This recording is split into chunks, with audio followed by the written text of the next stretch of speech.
There is a tradition, a legacy, a century built with blood, sweat, and Giants blue. Now, these players look to build and strengthen that foundation. Echoes of the past.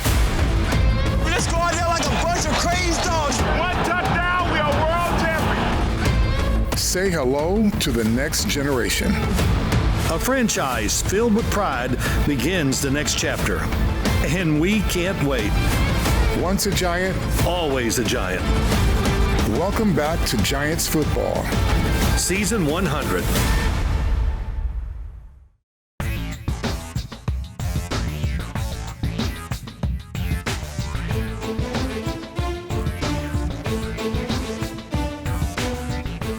Welcome to the season debut of the Coach Daboll Show, presented by Ford. I'm Bob Papa. The Giants kick off season 100 on Sunday against the Vikings at MetLife Stadium. We got a great show lined up for you. Carl Banks will go to the coach's tape with strategy. Sean O'Hara on the field with Devin Singletary, and we'll take you above the X's and O's with one of the Giants rookies.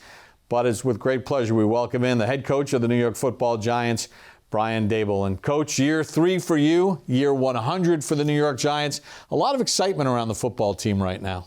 Yeah, it's good to get going on the regular season. You know, the players have put a lot of hard work in, from OTAs to training camp, and you know, you do all those things to try to get ready for the home opener, and we're looking forward to it. Yeah, and in 100 seasons, too, there's been such a ramp up from the spring to now. Do you feel that excitement from the fan base, even though you have tunnel vision right now? Yeah, certainly, and you know, you have great appreciation for the players and the coaches that have come before you. Guys like Banks, LT, Parcells, Coughlin, Strahan. You can go on and on. Manning. You can go on and on with these guys. But you know, our focus has to be where it needs to be, and that's, you know, getting ready for the Minnesota Vikings. Coach, and you speak of the Minnesota Vikings as a whole. They've done some things since you've last seen them. They've added Brian Flores, someone that you have a great familiarity with. What are some of the, I guess, things you have to be prepared for if you had to broad stroke this? Yeah, I'd say pressure on defense and pressure on special teams too. They like to get after the punter and to get after the quarterback, and you know, that's something that we've been practicing on. But until it's live, you know, you don't know how you're going to react to it. But our guys have certainly been working hard in the classroom in terms of their communication out on the field. You know, and then the offensive side, Kevin does a great job. You know, the run game, play action off the run game. So they have a lot of, you know, weapons, I'd say, on all three phases, and you know, we've put a lot of hard work into it. Coach, on the other side of the ball, Sam Darnold will start. Someone you're familiar with, even though you haven't coached him. You did a lot of work on him coming out of college. Yeah, you know, that was a long trip, you know, back in 18, I believe, when we went and saw Sam and worked him out and spent time with him in the classroom, out to dinner. You know, I have great appreciation for Sam, and you know, he's had his own journey in this league, and I know he'll be ready to play. Let's talk about Daniel Jones' journey, coming back from that injury. How pleased are you with the progress that you've seen since camp and the fact that really didn't miss any time because of the injury? Yeah, I'd say, you know, each target that we put out there for him, he's hit up to this point in terms of his starting his rehab and then into OTAs with the 7-on-7 and then into team. He hasn't missed a rep, then into the preseason. So, you know, he's worked hard to get to where he is, and, you know, he'll be ready to go. With the hype and the excitement, especially for the rookies coming out in this game, do you have to have a little conversation with Malik Neighbors and the others like, hey, it's a long 60-minute game and let's manage this properly? Yeah, we've talked to the rookies since they've been here. This is, you know, opening game is one of my favorite times in the NFL season. You know, been part of a lot of cool ones. Thursday night games. You know, this game for those players will be their first game, so I'm sure they'll be excited. And, you know, I know they're working hard. They'll be ready to go too. Yeah, it's the one Thursday night game no one complains about when you get the first one, because that means you're the defending Super Bowl champions. Brian Burns, the way he's acclimated to this program with a new defensive coordinator, what are some of the things that have really stood out about him? Yeah, one is a good pass rusher. That stands out on the practice field, but he does a good job with the players in the defensive room.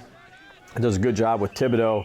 He practices extremely hard, so I think that rubs off on the players around him. You know, you want your highest paid, best players to practice the best, to prepare the best, so they set good examples for the rest of the people in the organization. Last question for me, Coach, is the offensive line. There's a lot of new faces. How have they gelled since OTAs? Did that process just kind of happen and they just embraced the offense, or? Yeah, they're close. I'd say they have good relationships off the field, but they're very good communicators. The players that we've added, the veterans we've added, Runyon, GVR, and Illuminor are doing a really good job of communication and setting the standard of how they want to play, and that helps guys like JMS, and of course Andrew Thomas has been a mainstay here for us. So, the 5 of those guys are working well together, and we're going to need them to play well.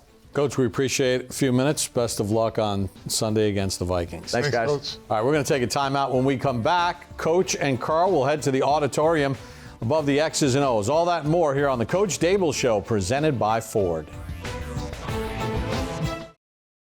Intentional, man, intentional. Game rep. We're going to do some things. I'm like, I might sudden change us, throw us down in the red zone, like just where we're at, we're at. Let's have another good one today, kid. Okay? Keep on slinging it. You want to work this side, and we got it. Take it, not throw it away. Let's go to 2nd and 10. I see that backside. Fade him. That's perfect. That's really good. Coach Daboll mic'd up for sound during Training Camp 2024 as we welcome you back to the Coach Daboll Show, presented by Ford. Well, there's always players that go above the X's and O's. For more on that, let's send it over to the auditorium and Carl Banks and Coach Daboll. Coach, you often talk about plays above the number. You want players to play good technique. You want them to hustle, but then there are those plays that go above the numbers. And I think the play that we're about to see typifies what that looks like.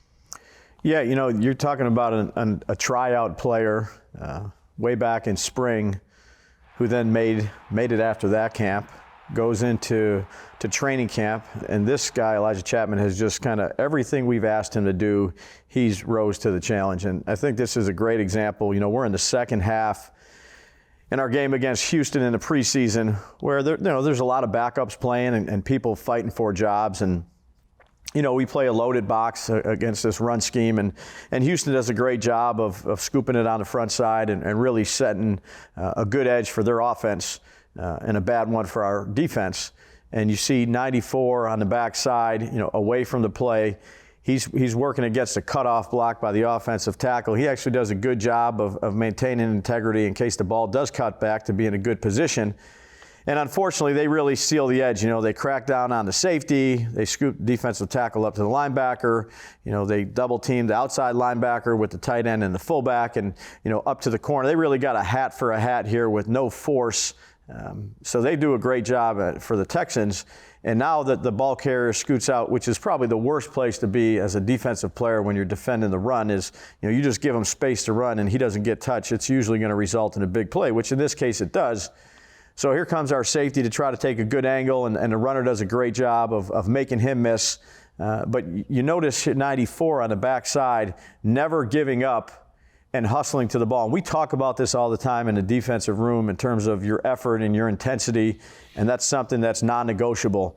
And I think this is a great example of one player, who's a much bigger player chasing down a much thinner, faster, quicker player because of his effort and his tenacity and his will to do it the right way. And, you never know defensively. You make this play here. He doesn't make this play. He probably goes to the house. Now you go ahead and take what could be an 80-yard gain or whatever it may be to a 30-yard gain to line up and play again. But the effort, the pursuit, the discipline to do it right, down in and down out, is something that we evaluate as a coaching staff, and it was a heck of a play by Elijah. Yeah, I would say that's above the X's and O's, because if you go back, just where he fit if their ball had to cut back, he was literally right in the hole where it would cut back, right here? Absolutely. And he's got eyes on the runner there. So, job well done, you would say, and that's it, that's right? it. You did a good job. But yet, he sees it break out, and now he's on his horse to go above the X's and O's. That's right. You could see these guys got these guys locked up down the field, again, securing the edge, kicking out the corner, scooping up to the linebacker, and you have a defensive tackle who's lined up in the opposite, 3 technique away from the run, chasing down a play, 5, 10, 15, 20, 25, 30, 35, 40, 42 yards down the field. And then finishing the play, too. We've all seen chase and pursuit where we miss a tackle. He breaks down a stiff arm, actually going for the ball at the same time and does a great job of tackling. And these aren't, normal tackles for a defensive lineman to make 40 yards down the field. But this guy really going above and beyond, just the normal hustle play that you see in a game. It's a heck of a play. Yeah, and that's got to be motivating. And I can tell you, just having been there, those are the type of plays that you go back and you say, well, they got a field goal out of this instead of a touchdown. Or we were able to get a couple tackles for loss and we got off the field because of that one play. Game-changing plays. And, this was all based on individual effort and determination from this young man. Well, Coach, I thank you for your time. I'm going to send it back to Bob. Thank you so much, Coach. And Carl, when we come back on the program, one of the new Giants, Devin Singletary, goes on the field with Sean O'Hara here on the Coach Daboll Show, presented by Ford. Welcome back to the Coach Daboll Show, presented by Ford, as the Giants get set to take on the Vikings on Sunday and kick off season 100. One of the new Giants is Devin Singletary, who went on the field with Sean O'Hara. Hey Giants fans, I'm Sean O'Hara, and I'm one-on-one right now with my man Devin Singletary, aka Motor. All right, so let's just kind of dive into the running back position. Obviously, there's a lot of responsibilities, not just carrying the football, right? I mean, protecting the football is a big part of it. Definitely. Everybody says high and tight, right? Do you have any special techniques that you use when you're carrying the football? Yeah, the main one, of course, you want to be high and tight across the body. You can never get in trouble with it, with the elbow tucked in and close to your rib cage as well. If you, for whatever reason, you can't get it high and tight, keep it here. It's not going anywhere. You break the huddle, all right? You're walking up to the line. Take us through your progression visually. What are you looking at? I really want to fool with the backers. Once the play gets going, inside zone, I already know I'm feeling the defensive line at this point. Right. Now I can fool with the backers. I can manipulate them whatever way I want them to go. It's my choice with my eyes and my shoulders being square to the line. So if I'm the linebacker, right? So if I'm over here, what is it that you're looking at? Are you looking at where if I'm the Mike linebacker, typically I want to line up where you are and I'm trying to follow you and mirror you, right? Exactly. So what if I'm over here now and the play's going over here, you're thinking going this way, if the play going this way, that's good. If I'm here, I'm getting my shoulder square, I can still kind of dictate what I want you to do. If I want to keep you there, I can kind of look at you in a way. My shoulder's still square, so you probably thinking looking at me, then I'm gonna stay back. Yeah, you're gonna stay backside. If I want to get you moving, I can look this way. Now I'm coming over here. Now that's a little. I'm giving you false hope right there because I want you to move, and now I'm gonna go back door. Okay. Yep. All right. So we hear a lot of times people say that running back pressed the hole. Right. Show us what that means. Yeah. Pressing the hole. Right. So if we inside zone, like I'm saying, you got this double team here. You want to get as close as you can to their heels before you make a decision. By this time, the backer either declared he's gonna try to go through this double team, or he's playing backside or overflowing. Either or. You can't be right. That's how I feel. So let's say you press the hole, you cut back, and I'm here waiting. Now, what's your move? It just depends. I'm gonna give you. Run me over, or you gonna? See, that's what I'm saying. It depends on what type of day it is or how early it is in the game. If it's early in the game, I might run through you and give you something to think about. So the next time I come, I can give you a 1-2. Right. You thinking about it? You know what I'm saying? I'm thinking, hey, he run me over the first play. I'm coming. With the thumper now. Exactly. Now I got you where I want you. I'm gonna give you a 1-2 or just a 1. Or a stick and get vertical. It's a lot of things in the book that I can pull out. You mentioned pass blocking. What's the key as a running back to being really good at pass blocking? Now, when we're talking pass blocking, you're probably it's shotgun, right? So you're next to the quarterback. So how is it different if you've got a linebacker that's up in the hole already? Yeah. As opposed to somebody that's kind of hitting it on the run? Yeah, so if you got a guy that's up in the hole, like you talking about pre-snap, right? He's there. I'm in the A gap, it's gun. The guard's not gapping it. Yeah, so you gotta come in and dig in this offense, we get the freedom to step up, which I like. Because if you're staying back, you already at a disadvantage. Right. I'm at 5 yards. You already got a head start on me, and the quarterback is right here. I'm at a disadvantage. In this offense, we get the freedom to step up, and now it's just a fight now. And that's where your mindset comes in. You don't want to lose this fight in front of your brothers or for your brothers. So first off, your mindset got to be right. Then, of course, that's when your technique comes into play and all that. But if your mindset is not right, it's over with from the start. I got to ask you one last question. Would you rather score a rushing touchdown from the 1 or catch a pass and make 3 guys miss from 20 yards out? catch a pass and make 3 guys miss all day. I mean, the 1 yard, that's a given. You should be able to do that as a running back. You know, that's the toughest yard to get. Don't get me. That's the toughest yard to get. But I mean, it just that looks cooler. Catching the pass, making 3 guys miss. Amen. Yeah. Well, you look cool, man, and we can't wait to see you look cool week 1 in the end zone. Thanks so much. Appreciate you. Devin Singletary is nicknamed Motor for a reason. He is a tireless worker and is going to add a lot of grit to this Giants football team. When we come back, Carl Banks goes to the coach's tape with strategy. All that more here on the Coach Daboll Show, presented by Ford. Let's see. Jeez. Let's see. Name a Giants Hall of Famer. I'm gonna go with LT. Lawrence Taylor. Which Giant do you look up to? Dexter Lawrence. Would you rather be sacked by LT or trucked by Brandon Jacobs? I think that one's tough. Jeez. Probably trucked by Brandon Jacobs, I guess. You know, LT is a legend, so that's a fun story to tell. I'd rather be sacked by LT. Who's your Mount Rushmore of Giants legends? You gotta go Michael Strahan, you gotta go LT, Victor Cruz, and Eli Manning. What year did the Giants win their first championship? 1927? Okay, perfect. Favorite Giants playmaker of all time? I gotta go Victor Cruz, man. You know, that salsa dance in the end zone. That was undefeated. Thanks, Vic.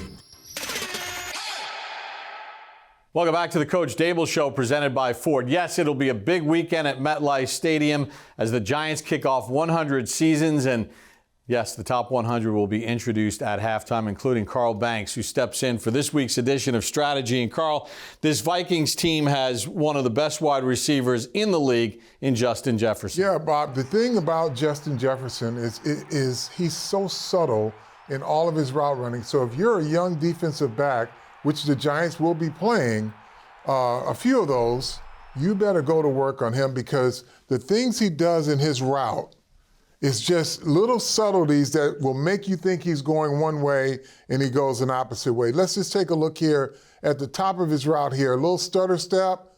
He gives you a double stutter, and he takes this all the way across. Now, there's one stutter. He does it again, and they throw it right into the window. And when he gets the ball, he's electric. Yeah, I mean, there's 3 guys that have a chance to make a tackle on him, and he turns it into a touchdown. Yeah, I mean, but just the top of the route is where he really sells everything. And you'll see another case here at the bottom of the screen. Watch this one. He's going to make the defensive back think he's going to run across the field just at the top of the route. Watch what he does here. Little stutter. Almost sells him as if he's going inside. Takes his whole body, and then he's getting the defensive back to do that, and he comes back out. He's just so crafty when he runs his routes. Yeah, and the Giants are going to have to deal with that. Now, the Giants did a good job against Justin Jefferson in the playoff game in Minnesota against the Vikings, although on that Christmas Eve game, he ran roughshod. Obviously, it's a different Giants defense. Speaking of defense, this is a different Vikings defense than the Giants faced in 2022. Brian Flores came in last year in his first year as defensive coordinator and tightened up this D. Now, with this defense, Brian Flores is a high-volume blitzer, but he gives you a lot of different looks. Sometimes it's 6 guys in the box. Sometimes it's 8 guys in the box. When this sorts itself out, there are going to be 6 guys coming here on the pressure. Now, they all sort themselves out. Now you can count them. There's a man for a man. There shouldn't be, and actually you have an extra blocker here that can block it. But you've got to hold up, because now they flush your quarterback out. Quarterback's got to keep his eyes down the field too, Bob, because if you're going to get everything picked up, you've got to know where your receivers are going to be. And right here, if you look at the quarterback, his eyes go down. He's looking for a run lane here, but he's not looking down the field. So that's your 6-man pressure look. They had that picked up. All right, that's a look at strategy with Carl Banks. So, Carl, some final thoughts here on the program. As the Giants kick off 100 seasons, it's a lot of fun, it's a lot of excitement, but there's a football game to be played. Yeah. Who are you most excited to see? Giants. Well, you know, the obvious answer is Malik Neighbors. right? But I want to see this offensive line, this newly revamped offensive line. You know, the other thing that's going to be interesting is Devin Singletary brings a different style to this offense. It'll be interesting to see how he fits in, but it looked pretty good in the preseason. He's a guy that finishes off his runs. Well, he does. He's a very, very disciplined runner, too. So if they get their run fits up front with the linemen, he'll find the right guy to follow and just continue to create productive yards. And how pumped are you to see Brian Burns in action in a regular season game paired up with Kayvon Thibodeau? Yeah, that's going to be a lot of fun to watch because those two guys can wreak havoc, and they both play the run relatively well too. This week's game between the Giants and the Vikings is presented by Bud Light, an official beer sponsor of the New York Football Giants. From the moment you get to the stadium on Sunday, it is going to be 100 seasons of fun. A lot of great activities going on before the game, and then at halftime, of course, the top 100 will be introduced. So for Carl Banks, Sean O'Hara, Coach Daboll, and our entire crew, I'm Bob Papa. We'll see you again next week for another edition of the Coach Daboll Show presented by Ford.